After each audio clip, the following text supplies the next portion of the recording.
প্যারা প্যারা প্যারা। আমি কি খাচ্ছি সেটাতেও তোমার প্রবলেম, আমি কোথায় যাচ্ছি সেটাতেও তোমার প্রবলেম, আমি কার সাথে বের হবো সেটাতেও তোমার প্রবলেম। আমি আর পারছি না এই রিলেশনে থাকতে, আমি আর এই রিলেশনে থাকবো না। তুমি আর আমার সাথে নেক্সট টাইম কোনো রকম ভাবে যোগাযোগ করবা না। ব্রেকআপ। কি ব্যাপার, আমি ব্রেকআপ বলে আসলাম তাও কোনো রিয়েক্ট পাচ্ছি না। তার মানে কি সত্যিই ব্রেকআপ চাচ্ছে? দাঁড়া দেখাচ্ছি মজা। তার মানে তুমি সত্যি আমার কাছ থেকে ব্রেকআপ চাচ্ছ? এর জন্য আমি যখন ব্রেকআপ বললাম তুমি আমাকে একটাবারও আটকালে না। আমাকে তো কিছু বলতেই দাও। আমি জানি আমি যেন না থাকি সেই কারণেই তুমি আমাকে আটকালে না, এই কারণেই তুমি এত ঝামেলা করতে আমার সাথে। না সত্যি না, আমি জানি তুমি আমার সাথে এই কারণেই ঝামেলা করতে।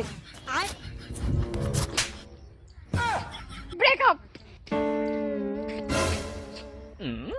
কি ব্যাপার, আমাকে একটাবারও মানালো না, তার মানে কি সত্যি ব্রেকআপ করে দিল?